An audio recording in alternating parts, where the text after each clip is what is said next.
Capítulo 47. Acordei com uma face sorridente me encarando e uma faca na minha garganta. Se você tem o dom, por que não me viu chegando em seus sonhos? Era um menino, Eben, que tinha a voz de menina e os olhos de um vira-lata curioso.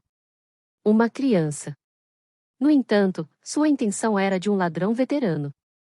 Ele pretendia roubar minha vida. Se o dom era tudo que estava me mantendo viva, Eben parecia não ter entendido a mensagem.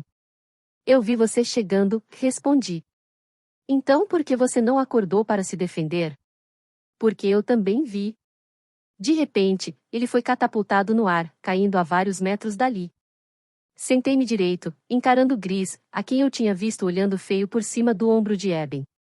Embora não gostasse de mim, Gris também parecia não tolerar decisões independentes e precipitadas. Caden já estava em cima de Eben, puxando-o do chão pelo colarinho.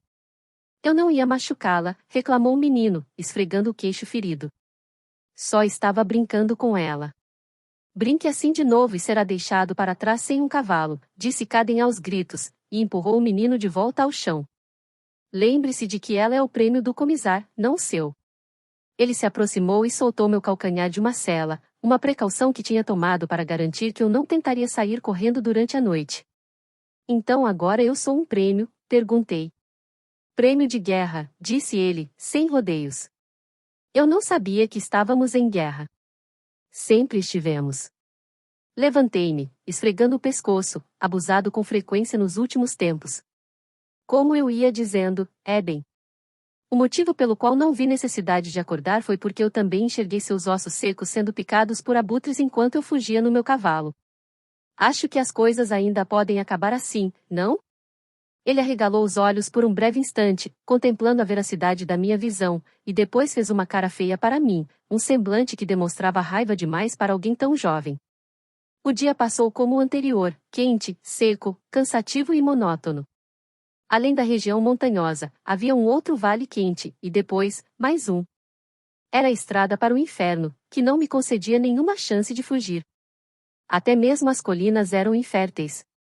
Não havia nenhum lugar onde eu poderia me esconder.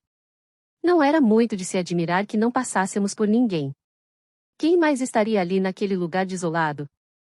No terceiro dia, eu fedia tanto quanto Gris, mas ninguém notava isso.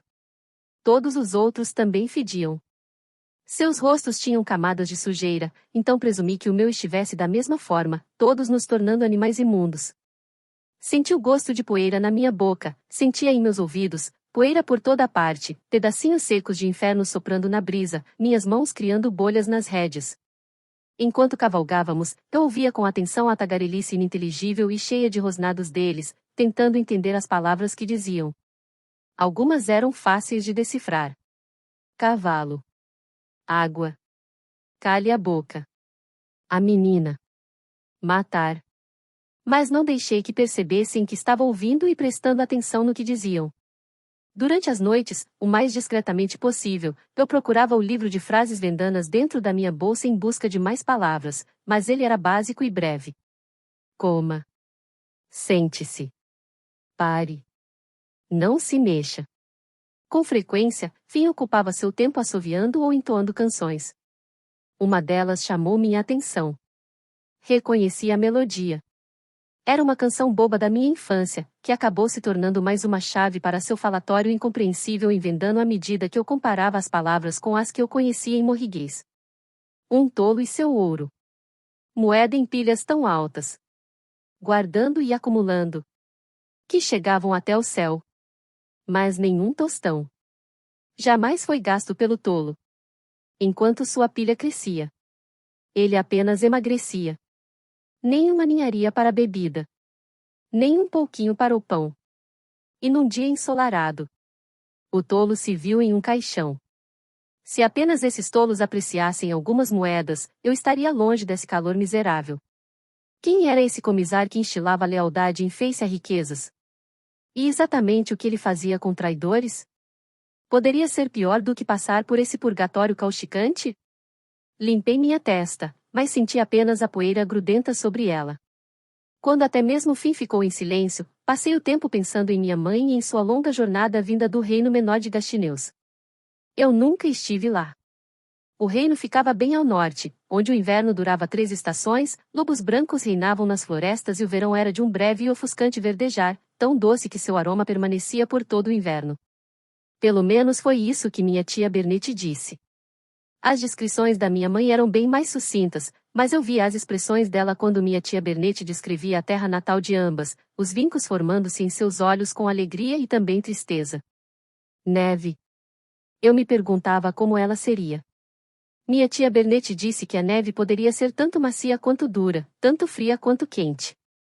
Ardia e queimava quando o vento a lançava pelo ar, e era uma gentil pena fria quando vinha descendo em círculos preguiçosos do céu.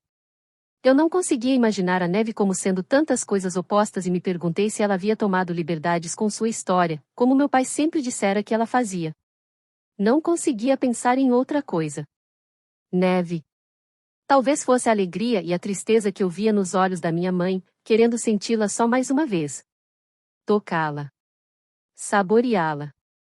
Eu queria também sentir o gosto de Terravin só mais uma vez. Minha mãe deixará sua terra natal, viajando milhares de quilômetros, quando não era muito mais velha do que eu. Mas, com certeza, sua jornada não foi nem um pouco parecida com a que eu estava passando naquele momento. Olhei ao redor, para a paisagem cáustica e sem cores. Não, nada era parecido com a minha jornada. Tirei a tampa do meu cantil e tomei um gole d'água. Não sabia ao certo como voltaria a algum local que fosse civilizado, mas sabia que preferiria morrer perdida nesse lugar desolado a ser exibida em meio aos animais de venda, e eles eram animais. À noite, quando acampávamos, os homens, com a exceção de Caden, nem mesmo podiam se dar ao trabalho de andar até atrás de uma rocha para fazer xixi. Davam risada quando eu desviava o olhar. Na noite passada, eles assaram uma cobra que Malish matara com sua machadinha e depois davam estalos com a boca, cuidosamente, e arrotavam após cada bocada, como se fossem porcos na gamela. Caden arrancou um pedaço da cobra e o ofereceu para mim, mas recusei a oferta. Não foram somente o sangue escorrendo dos dedos deles nem a cobra meio cozida que mataram meu apetite, foram os ruídos vulgares e brutos deles. Mas ficou aparente, com muita rapidez, que Caden era diferente. Ele fazia parte daquele povo, mas não era um deles. Ainda havia verdades que ele estava escondendo. Com a tagarelice dos homens silenciada, tudo que eu tinha ouvido agora por quilômetros era o repetitivo e enlouquecedor som da batida dos cascos na areia e ocasionais ruídos corporais vindos de Finn, que agora cavalgava ao meu outro lado, no lugar de Eben. Vocês estão me levando por todo o caminho até Venda? Perguntei a Caden. Levá-la até metade do caminho não serviria para nada. Mas fica do outro lado do continente. Ah, então vocês, da realeza, sabem de geografia, no fim das contas.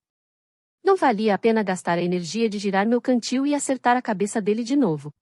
Eu sei de muitas coisas, Caden, inclusive do fato de que comboios mercantes passam por Canlanteux. As caravanas dos Previsi? Sua chance com ele seria nula.